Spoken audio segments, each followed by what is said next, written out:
Bom dia, boa tarde, boa noite. A gente está aqui hoje em mais um episódio do podcast para Bom Entendedor.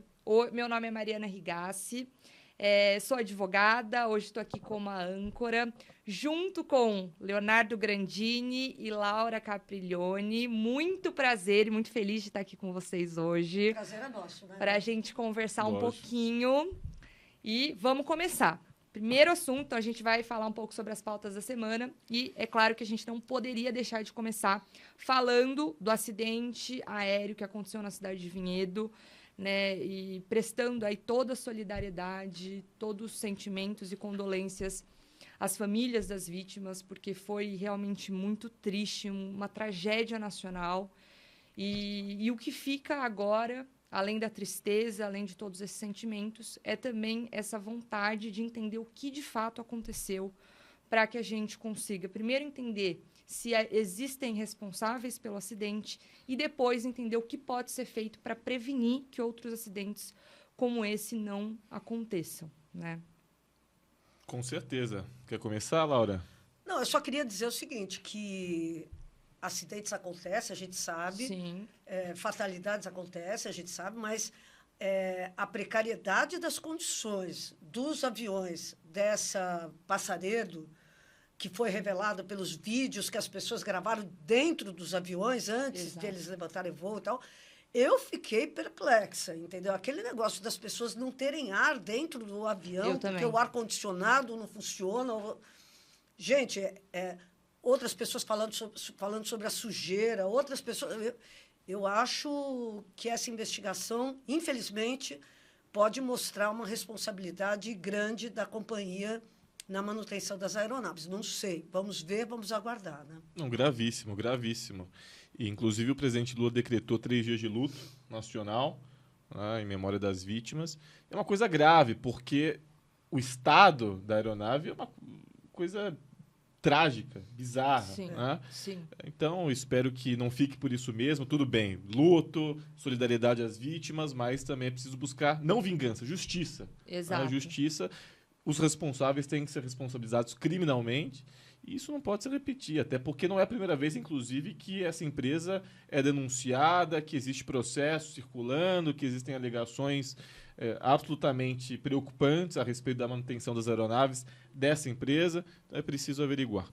Exatamente. Inclusive, a gente tem relatos, né, como a Laura falou, não só dos trabalhadores, mas de outros clientes que estavam relatando falta de ar-condicionado. Então, é o que uma dessas clientes da Voipes falou. Se eles não conseguem fazer a manutenção num ar-condicionado, o que você espera da aeronave, né? Então, realmente precisa aí de uma boa investigação e a gente tem que ficar de olho, inclusive cobrar que isso realmente saia para que a gente tome as medidas cabíveis enquanto sociedade e enquanto governo e Estado brasileiro, né? E vamos enviar a nossa solidariedade, né? Às Com famílias. certeza. Puxa vida, tantas vidas interrompidas, assim, dessa maneira, de repente, né? Não mais que de repente, a pessoa já não está mais aqui. Então, nossa solidariedade mesmo, a dor dessas pessoas. As né? mais de 60 famílias. Nossa, muita solidariedade, é muito triste, é uma tragédia mesmo. E a gente segue em luto e desejando ali toda a solidariedade a esses familiares e as pessoas envolvidas no caso. Bom, agora a gente segue para falar. Primeira pauta de hoje é o falecimento de Antônio Delfim Neto, né? Uma figura multifacetada aí da história brasileira, da política brasileira, da economia brasileira. Faleceu hoje em São Paulo, também fica a nossa solidariedade para a família, para os entes aí queridos. Mas, assim, vamos falar sobre ele, né? Essa figura que, como eu disse, é multifacetada, tem ali... divergem as opiniões sobre quem foi e o legado que deixa Delfim Neto. Só fazer um adendo aqui que o próprio presidente Lula já expressou sua solidariedade numa nota oficial, inclusive dizendo, né, que ele criticou muito Delfim Neto, mas lá em 2006 agradeceu porque ele foi realmente um dos grandes incentivadores das políticas econômicas de transformação social do governo Lula. Então, é claro que ele tem, com certeza, um peso histórico e deixa ali um legado histórico e econômico para o país, que a gente também, independente da opinião, tem que respeitar e entender que isso existe, né? Veja, O que foi essa risadinha, Léo? Léo, a gente não entendeu, Não. eu não entendi também. eu sou uma pessoa feliz, graças a Deus.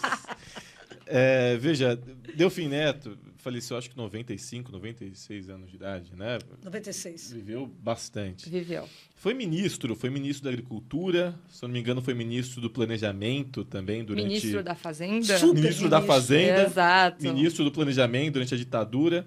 Então, enfim, diversos presidentes do regime, né? Inclusive na época da junta militar também ele foi presidente. Uhum. E foi um dos responsáveis por assinar o AI-5, que foi, enfim, um ato institucional criminoso que retirou liberdades civis e afins. Então, uma pessoa que, digamos assim, tem a sua mácula na história do Brasil de uma forma bastante ruim. Minha avó foi presa na ditadura, enfim, tenho também relação com tantas pessoas que foram. É um assunto muito sensível para mim, porque liberdade, para mim, está acima de qualquer coisa. Liberdade acima de tudo. Né? Que, inclusive, a extrema-direita e a direita brasileira não compactuam com essa ideia, apesar de alegarem que são os grandes detentores, defensores da liberdade. Enfim, não é realidade. Então, para mim, tem a sua mácula na história. Porém, digamos que, assim como diversas outras figuras controversas da política brasileira, ele cumpriu um papel importante no trânsito político pós-democracia, né? Então, pós-Constituição Federal de 88, que inclusive ele foi um dos responsáveis também por ajudar na elaboração, que é uma Constituição cidadã, uma Constituição que de fato garantiu direitos sociais, civis, fundamentais, garantias no Brasil, e foi um dos responsáveis pela sua elaboração junto com os 512 deputados constituintes à época. Então, ele é uma figura controversa por conta disso. E depois, quando o presidente Lula foi eleito em 2002 e reeleito em 2006, ele também cumpriu um papel importante no diálogo e no trânsito com as forças políticas, como outros nomes do Centrão também. Então, inclusive, recentemente, até disse palavras bastante, digamos, afáveis à figura do nosso futuro prefeito Guilherme Boulos, elogiou o presidente Lula. Então, o que eu posso dizer? Que é um suco de Brasil. É um suco de Brasil com uma série de outras figuras. É a contradição inerente ao ser humano, né? Tudo bem que assinar um AI-5 acho que é uma contradição bastante. Claro.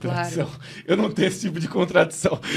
Sim. Mas eu entendo que, enfim, é uma figura que nos últimos anos, ao menos, ajudou o nosso campo. Né? Exato. Mas é uma pessoa que cometeu crimes durante a ditadura militar, que tem a sua mácula, e também isso não pode ser simplesmente esquecido, ignorado. Né? Ignorado porque, digamos assim, ele resolveu nos ajudar no pós-redemocratização. Né? Mas, enfim. Eu acho que o Delfim... Eu acho que o Delfim não é um cara contraditório. Por incrível que pareça, eu acho que ele é muito coerente. Porque, na verdade, o Delfim foi sempre um cara que jogou no campo do desenvolvimentismo. A ditadura militar brasileira era uma ditadura desenvolvimentista. Com tudo que a gente possa criticar, e devemos criticar, a questão dos direitos humanos, a questão da repressão política, a questão da supressão das liberdades, o AI-5 como um símbolo disso, né? Porque, vamos lembrar, foram vários atos institucionais, mas o AI-5 foi a virada da ditadura para um regime repressor em absoluto. Então, foi quando a gente teve o fortalecimento de todos os órgãos de repressão, quando um monte de gente foi presa, torturada, assassinada e tal, isso aqui nos porões da ditadura. O Delfim Neto aceitou isso. Não só aceitou, como ele disse que era necessário. Colaborou, que ele defendeu o AI-5. Então, agora, ele fazia isso mobilizado pela ideia de que era preciso armar o Brasil para o desenvolvimento. Então, foram os governos da ditadura, que criaram toda uma infraestrutura absolutamente necessária para o Brasil crescer. Itaipu, as estradas, todo esse modelo desenvolvimentista e tal tem origem, na ditadura militar, uma grande defensora. Depois ele foi desenvolvimentista também com o Lula, porque o Lula é desenvolvimentista também. Então, a gente tem um cara que desempenhou um papel importante nesse quesito. Agora, vamos lembrar, ele era o cara que falava que era preciso fazer o bolo crescer antes de dividir. Portanto, ele foi um dos maiores ideólogos dessa indecorosa desigualdade social que existe no Brasil. Quer dizer, onde a gente tem ricos cada vez mais ricos e os pobres sempre, mais ou menos, o tempo inteiro deixados de lado para não atrapalhar o desenvolvimento do capitalismo.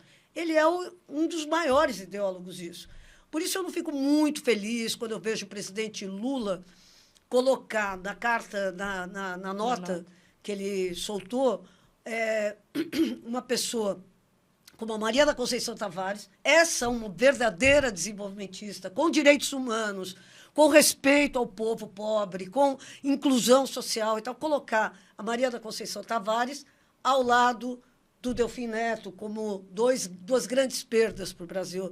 Isso não me deixa muito confortável. Eu preferia que o presidente Lula honrasse, com tudo que o Delfim Neto fizesse uma nota especial sobre o Delfim Neto para mencionar os erros e as tragédias que ele ajudou a que acontecessem no Brasil.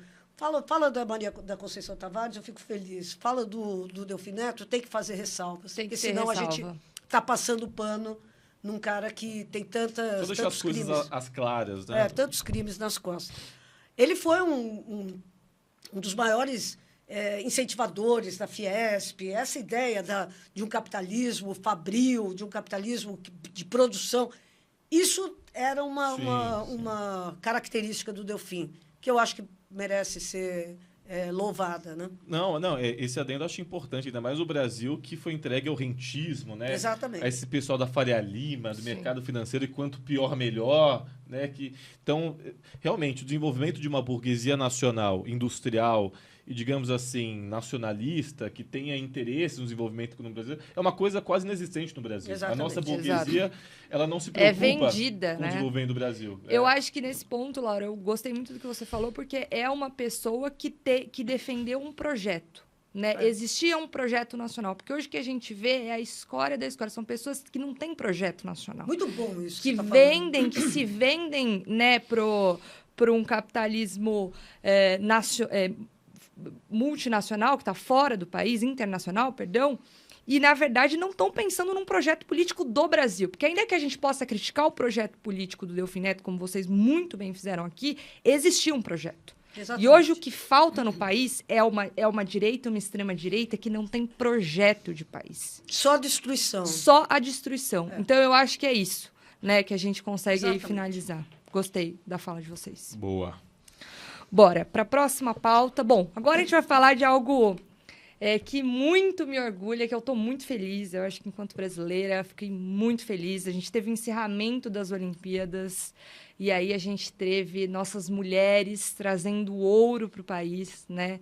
Então, medalhas de ouro que vieram de mulheres negras, né? E a gente sabe como no Brasil falta incentivo ao esporte a essas mulheres, né? A gente tem o futebol masculino muito glorificado, enquanto os esportes femininos são deixados de lado, né? Eu gostei até de um tweet que eu li, até uma semana atrás, as meninas do nosso futebol, até meses atrás, as meninas do nosso futebol mal tinham uniforme, né? E chegaram a conseguir uma prata. Jogaram contra os Estados Unidos. A gente viu o jogo, né? Foi um jogo super difícil, estavam lá lutando, batalhando. Então, assim, finalizar esse encerramento das Olimpíadas traz pra gente ali uma grande vitória e também um momento de reflexão, né? Que a gente precisa investir nos esportes e investir nas mulheres também. O esporte não é só masculino, muito pelo contrário. As mulheres provaram que, inclusive, a gente está melhor, né, do que muitos homens aí, que também, claro, tiveram seu papel, jogaram brilhantemente. Mas os holofotes ficam aí para essas mulheres maravilhosas, nossas esportistas, que merecem todo o reconhecimento. Olha, você sabe que eu vejo... Quem vê uma Rebeca Andrade ali no pódio, nem imagina o sofrimento, a dor, os sacrifícios, os treinos extenuantes que essas meninas fazem, que eu tive oportunidade de acompanhar quando surgiu a Daiane dos Santos, né? Meu, assim, é inexplicável o que faz essas pessoas insistirem. Então, a força psíquica de uma Rebeca Andrade, cara, Sim. porque você enfrentar uma mulher que nem a Simone Biles, naquele clima de respeito humano que elas se enfrentaram, isso é para as grandes, maravilhoso, para as grandes personalidades. Que não é aquela competição mesquinha, eu quero que você caia, não, é de respeito. Ou seja, eu acho que as mulheres mandaram muito bem a recuperação do time de futebol brasileiro, depois de uma expulsão traumática da Marta. Cara, foi muito emocionante mesmo, foi muito bacana ver a força. Pô, ver aquela Duda com aquela Ana Patrícia, né, no vôlei de praia. Meu Deus do céu, sabe? Assim, e isso, de novo, a capacidade de transformar a queda num novo momento de dar o bote e de dar a cortada definitiva. Eu acho o Brasil mandou muito bem. E, agora, vamos pensar, né, cara? Tem um significado profundo o fato dos homens não terem nem conseguido levar o futebol masculino para as Olimpíadas. Que é super. Quando a gente fala isso, a gente está falando de um esporte que é super patrocinado, né? Os jogadores ganham. Os jogadores masculinos ganham muito dinheiro, enquanto as mulheres, assim, para conseguir um patrocínio é uma luta, né? Perfeito. Então, você vê que não é só dinheiro. Muitas vezes o dinheiro, e o que a gente tem visto, né, da nossa seleção masculina de futebol, desculpa falar, né, mas é aquela coisa, desculpa, né? Não, é verdade. O Neymar é uma figura, pô, sabe, nefasta mesmo. Aí você vê aquele outro que está preso por estupro, preso não, agora está em liberdade. Sim. Quer dizer, o Robinho, você vê um pessoal que... Você vê como essa máquina lubrificada com muito dinheiro também é uma máquina que corrompe, né? Então, eu acho que é um momento de pensar, entendeu? O que é a CBF, como é que estão... Enfim, são caras que não inspiram a juventude brasileira sobre valores da luta, da dignidade, do respeito. Não, são caras do quero levar vantagem em tudo. Então, eu acho que o Brasil vai ter que pensar o que é que significa e como recuperar isso que é o patrimônio brasileiro, que é a seleção canarinho, né? Que é essa coisa tão brasileira, que a gente ama, mas que a gente também sofre de ver como ela virou uma coisa sem fibra, sem densidade, sem coragem, né? Então, eu acho que é isso. Mas as meninas foram maravilhosas, lindas e incríveis. Não, totalmente. Eu acho que é um respiro num momento em que a gente estava carente de referências, de ídolos. O Brasil não tem mais ídolos, né? E dentro de campo, porque é uma tragédia, né? Você pega a seleção de 70, você pega, né, o Dr. Sócrates, você pega Pelé, você pega Romário, você pega o Raí, né? Olha os exemplos que a gente está dando, né? De jogadores, quer dizer, de caras que, pô, em uma época, inclusive, que não tinha VAR, que não tinha essa tecnologia, que não tinha, sei lá, o que de campo, que não tinha essa frescuraiada toda no sentido de, sabe? E os caras jogavam bola pra caramba, e era uma referência, o Brasil era referência no mundo. Então os caras eram referência. Hoje não. E isso eu tô falando dentro de campo e fora de campo, porque também eram referências enquanto homens, enquanto referências para as crianças do seu país, para o povo do seu país, né? Que eram pessoas instruídas, que, imagina, o Dr. Sócrates, né? Um progressista e tal, o próprio Raí, uma referência, o Pelé nem tanto, mas não era digamos assim, para a época dele, claro. não era nem chega perto da boçalidade de hoje. Então, quer dizer, eram pessoas que eram referências dentro de campo e fora de campo. Porque ser um ídolo não é só você entrar, jogar bola, mas é você ser uma referência, um exemplo para os meninos do seu país, sabe? O país do futebol, é você realmente poder usar a sua popularidade em favor dos interesses nacionais. Então, isso, para mim, é o que importa. Hoje não. Hoje a seleção brasileira parece um gado total, assim. Então, é uma coisa complicada. Então, imagina, graças a mulheres pretas, né, que só estão lá, inclusive, e elas mesmas disseram isso, graças a políticas públicas, como, por exemplo, o Bolsa Esporte, que é uma política pública do governo federal, dos governos do PT, né, que, inclusive, agora o Marcos Mignon criticou lá e tal. Então, quer dizer, essas pessoas vivem uma vida de classe média baixa, como atletas olímpicos, e ainda conseguem garantir 3 ouros para o Brasil, 10 bronzes, 7 pratas, fazer o Brasil ficar no top 20, graças a mulheres pretas periféricas que estão lá, graças a políticas públicas do governo federal. E, evidentemente, por mérito próprio também, né? Então, isso simbolicamente representa muito no Brasil e também nos acende uma energia, um tesão, uma vontade, de fato, de ser brasileiro, de acompanhar e tal. Isso, para mim, é o que importa. E mais, para finalizar aqui nossa conversa sobre Olimpíadas, também trazer de volta para a gente o símbolo do verde e amarelo, né? O símbolo nacional. Exatamente. Que foi corrompido pela extrema-direita, e a gente volta com esse símbolo. E o hino nacional, né? O hino nacional, então, assim, ouvir o hino tocar era um momento de muita emoção, as medalhas de ouro nas Olimpíadas. E essa nossa cor, essa nacionalidade nossa volta pela mão dessas mulheres negras. Então, assim, tudo é muito simbólico e muito lindo, porque a gente volta a recuperar a nossa cor, o verde e amarelo, que é a cor de uma nação. Né? Não é a cor da extrema-direita, não é a cor do bolsonarismo e não deve ser. E não é da Austrália também. Essa Austrália usurpadora que vem com essa... Você viu, meu? Roubar as nossas cores. Então, acho que é, assim, muito simbólico. A gente fica muito, muito feliz. E, claro, com todas essas reflexões que vocês muito bem colocaram, né?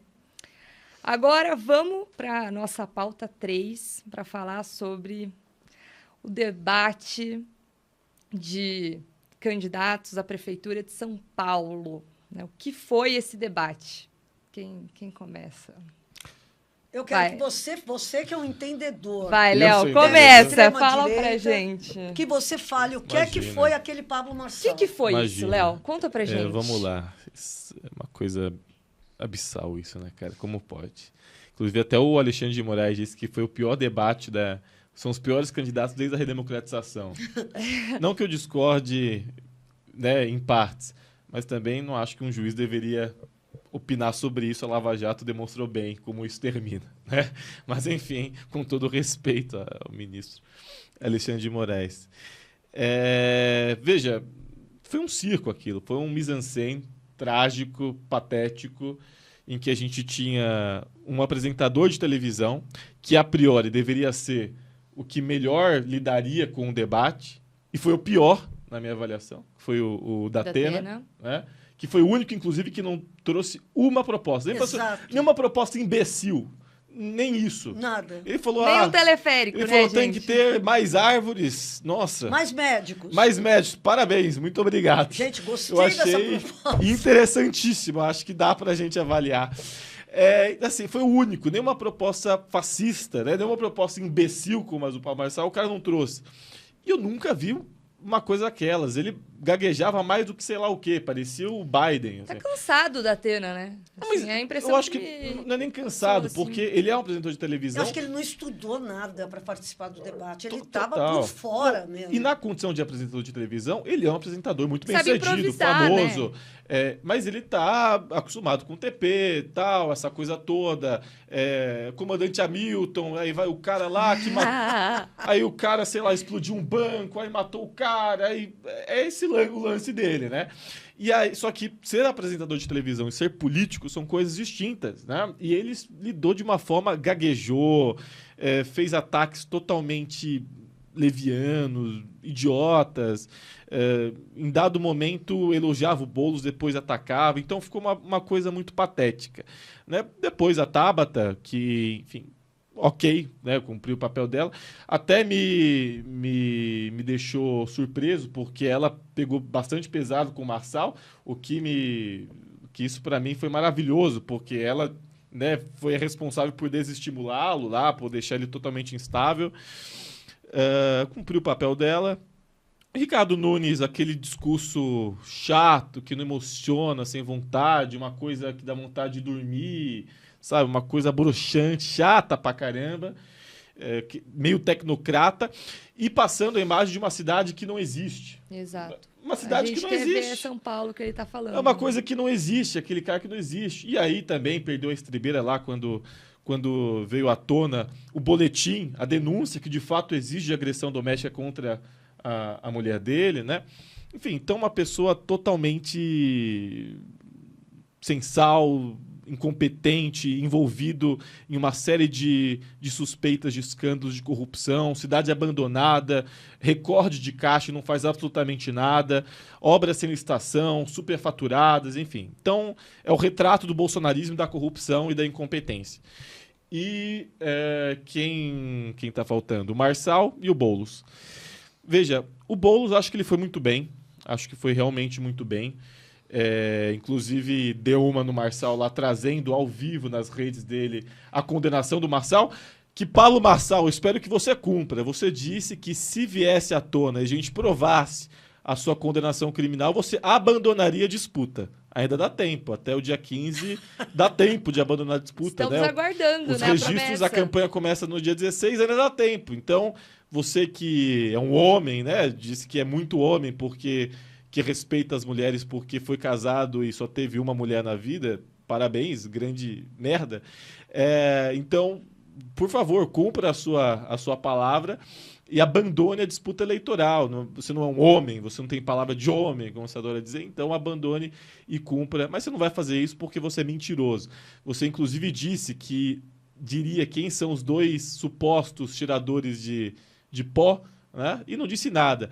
Até porque você é covarde, sabe das consequências judiciais, criminais que podem surgir. Só fez uma cena patética, ridícula, querendo insinuar, né, que o Boulos usa alguma coisa e tal, mas você não conseguiu dizer com essas palavras porque sabe que é mentira e sabe que seria processado e sabe que, inclusive, poderia ser responsabilizado e, eventualmente, impugnado por isso. E você é um covarde, né, condenado criminalmente por furto de banco lá em Goiás. Você passa, pra vocês terem noção de quem é Pablo Marçal, ele basicamente pegava e-mails de velhinhos e velhinhas, de pessoas idosas, e passava por uma quadrilha criminosa lá em Goiás que aplicava golpes nessas pessoas, né? Então, uma pessoa totalmente... É um 7-1 total. Eu tive, não o privilégio ou oportunidade, mas o desprazer de debater com ele também na televisão, ao vivo, lá na Jovem Pan. E eu já estive com ele também em outras ocasiões em off. E é uma pessoa totalmente desequilibrada, hipócrita, que criticava o Bolsonaro até pouco tempo atrás, depois abraçou com ele. E é uma pessoa muito perigosa, porque, ao contrário do Bolsonaro, ele tem muito dinheiro, tem as redes a seu favor e é, digamos assim, minimamente inteligente. Então, a gente precisa tomar muito cuidado com esse cara.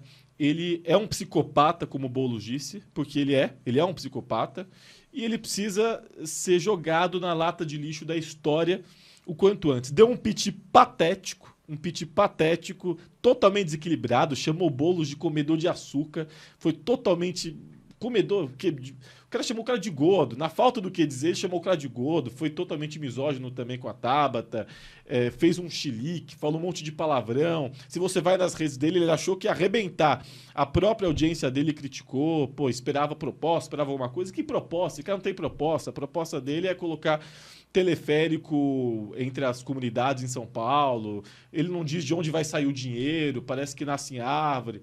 Então é um falastrão total. E espero que a população de São Paulo tenha bastante consciência aí na hora de votar. Mas é isso, não quero me estender sobre ele, não. Laura. Bom, eu acho e tenho certeza que o melhor nesse debate foi, evidentemente, o Boulos, que é o cara que, de fato, tem propostas para a cidade de São Paulo. Sim. Agora, eu tendo a concordar com o Alexandre Moraes sobre essa qualidade dos candidatos, porque, vamos combinar, né? Você tem um que espancou a mulher, o outro que é um estelionatário condenado por furto qualificado. Quer dizer, não é... Eu tenho uma desconfiancinha de você. Cara, o cara dava golpe. em velhinhas e velhinhos. Que caráter tem uma pessoa dessa? Ah, não, mas ele tinha 18 anos. Eu, com 18 anos, não estava dando golpe em velhinho e velhinho, gente. Não, não é assim. Isso só mostra que esse cara não tem nenhuma condição moral de pegar e assumir uma prefeitura como a de São Paulo. Agora, a mesma coisa o Ricardo Nunes, né? Que todo mundo sabe que essa questão da violência contra a mulher é um calcanhar de Aquiles dele, sério. Sério, porque existe a documentação provando que essa mulher denunciou o marido e tal por violência contra ela. Então, nós estamos diante de uma eleição que, pô, quando em jornalismo popular tem uma coisa que a gente fala, quando prendem uma pessoa, se fala assim, puxaram a capivara do cara, é o currículo criminal do cara. Você tem os candidatos que têm uma capivara, pô, terrível, né? Não é qualquer coisa.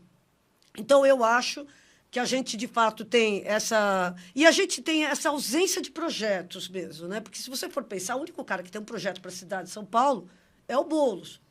Porque os outros, os demais, o Ricardo Nunes. O Ricardo Nunes, qual é o projeto dele? Continuar fazendo obras sem licitação, né? Ao sabor dos eventos e tal, dos acontecimentos, para pegar e tentar cativar aqui, ali, distribuir cargos públicos aqui, ali, emendas aqui, ali, acolá. Então, eu acho que... agora, eu achei muito interessante, porque eu acho que acho que foi o primeiro debate que eu vi que, de fato, os caras que estavam debatendo ali estavam endereçando a audiência para as suas redes sociais. Foi muito interessante. O Boulos, aquele negócio, eu estou subindo agora. Simultânea. Ele não estava subindo nada, quem estava subindo é a equipe dele, mas foi muito hábil isso, porque ele, no calor do debate, ele já mandou um monte de gente para as redes sociais dele, no sentido de também impulsionar a rede social dele. O Pablo Marçal fez a mesma coisa, esperando também uma resposta. Porque o lance para o Pablo Marçal é o seguinte, como é que ele faz para se reivindicar do legado do Bolsonaro, já que o legado do Bolsonaro está entregue para o Ricardo Nunes? Ele tem que ser muito exagerado, como é o próprio Bolsonaro. Então, ele vai tentar ganhar esse eleitorado de extrema-direita na base dessas provocações e tal. Por isso, esse cara precisa ser contido. Entendeu? Não é possível que um cara faça acusações gravíssimas, como ele fez ao Guilherme Boulos, e assim, ninguém ache nada de estranho, como se fosse o exercício da liberdade de manifestação e expressão. Não. Ele não pode acusar um candidato que não tem nenhum histórico nesse sentido de ser isso ou aquilo em relação... É grave, é uma acusação grave. É grave, é calúnia, injúria e difamação. Então, é preciso... Então, como a gente sabe que esse cara está disputando o pior do legado do bolsonarismo, né, a gente sabe que esse cara precisa ser controlado, precisa ser contido. E não precisa ser contido porque a gente precisa censurar o cara. É porque a gente tem que impedir o cara de continuar caluniando, injuriando e difamando pessoas para atingir seus objetivos eleitorais. Então, eu acho que esse debate traz para a gente os desafios, porque a gente pode esperar que o Pablo Marçal vai escalar. Sim. Ele vai além, né? E vai além contra todos, porque a ambição dele é grande, a rede dele é grande, o poder dele nas redes sociais é grande. Não tem escrúpulo. Não tem escrúpulo algum. Não tem escrúpulo nenhum e ele vai tentar escalar nessa base. Então, eu acho que, primeiro, esse debate traz o desafio colocado. É preciso que as autoridades eleitorais tomem providências no sentido de impedir esse cara de fazer o jogo do vale tudo. E eu acho que, bom, enfim, as redes sociais cada vez mais vão ser usadas simultaneamente durante os debates, como uma forma de uma mídia retroalimentar o que o candidato está falando. Acho que o Boulos foi muito bem nisso aí, espero que ele continue usando. E só fazer um adendo também que você falou, Laura, é importante falar isso, porque para nós, para um determinado público de eleitores de classe média, progressista ou pessoas mais instruídas do ponto de vista formal, ele pode parecer um completo idiota, como ele de fato é. Só que São Paulo é uma cidade tão multifacetada, ao mesmo tempo que você está na região, sei lá, de Moema, com IDH da Suíça, você percorre 15, 20 quilômetros, você está numa região com IDH da Namíbia, da República Centro-Africana. Então, São Paulo é repleta de mentalidades distintas. Então, para nós, o que pode parecer um completo idiota, eu vi e eu conheço pessoas que o cara foi genial, era isso mesmo, o cara foi maravilhoso. Por quê? Porque são pontos de vista diferentes. As pessoas têm formações diferentes, têm modos de vida diferentes, dependendo da idade, da localidade, da orientação sexual, do gênero, da renda. As pessoas têm visões de mundo diferentes. Então, para nós, o que pareceu um completo idiota, para outra pessoa pode ter parecido genial. Exatamente. Então, isso é extremamente preocupante. E, Marçal, eu vou te falar um negócio. Você disse que revelaria quem são as pessoas que cheiram pó lá durante o debate, mas quem pareceu um pouco desequilibrado foi você. Inclusive, aceite o desafio que eu levantei mais de uma vez às redes e faça o exame toxicológico que você ainda não fez. Você exigiu dos outros, mas não fez o seu exame toxicológico, que, inclusive, eu já tenho certas dúvidas desde 2023 em relação a isso, e a gente já conversou até sobre isso. Então, por favor, faça esse exame, que eu acho que São Paulo e os paulistanos merecem uma resposta, né? Mas isso. E pode ser bom para a saúde dele também, né? Só para finalizar, o Pablo Marçal, ele não tem competência para ser prefeito de São Paulo. Acho que isso que ele mostrou, não tem proposta, não tem projeto, né? Ele vai falar um monte de asneira para ganhar, para fazer corte pro Instagram, porque é isso que em partes virou debate. Eu vou falar um monte de coisa, qualquer coisa, xingar as pessoas, porque daí eu coloco para as minhas redes e aquilo gera likes e visualização. Exatamente. A gente precisa voltar a fazer e querer fazer política nesse país com base em projeto de país, que é o que a gente começou falando. Então, discutir proposta para a cidade de São Paulo. Porque quem mora em São Paulo sabe que a cidade não está nada boa. Falta muita coisa. Então, eu acho que é isso. A gente precisa voltar a ter e a tentar trazer, pelo menos no debate, uma seriedade para discutir proposta de verdade, que é o que faltou, né? A única pessoa que trouxe isso, ao meu ver, foi o Boulos, e traz propostas muito boas, inclusive pautada em especialistas. Ele tem uma gama muito grande de intelectuais, pessoas de várias localidades que estão contribuindo para fazer a campanha dele e para pensar a cidade de São Paulo, em todos os estratos, de todas as áreas. Isso é muito importante, né? E agora a gente caminha já para o encerramento, só que antes, gente, um recado muito importante que eu deixo aqui para vocês: vamos continuar colaborando e doando para as cozinhas solidárias do Rio Grande do Sul. Elas estão precisando de ajuda, então continue colaborando, ajudando, doando. Isso é muito importante, faz toda a diferença na vida de muitas pessoas. Aí. Lembrando que o Rio Grande do Sul está fazendo um frio de lascar. Verdade. E hoje, nos jornais da manhã, na Globo, os caras estavam falando do déficit habitacional que persiste lá e foi agravado por conta da inundação. Agora, vocês imaginam esse déficit habitacional, só 15% do número de pessoas que está sem teto poderia ser albergado ou abrigado pelos equipamentos públicos de Porto Alegre. É muito grave, é muito pouco. Então, a gente tem que continuar ajudando essa campanha da Cozinha Solidária, porque pelo menos é uma força para o cara ter alguma coisa para comer nesses dias frios e tristes que a gente está vivendo lá no Rio Grande do Sul. Com certeza. Exatamente. Então, encerramos. Quero agradecer muito. Adorei estar aqui com vocês hoje. Obrigada, Laura. Obrigada, Léo. Foi maravilhoso. Nós, né? Lógico. Eu adorei muito. E é isso. Seguimos nessa luta e no debate aí. Fechou. Beijão. Valeu. Beijo. Obrigada. Tchau, gente. Tchau, tchau.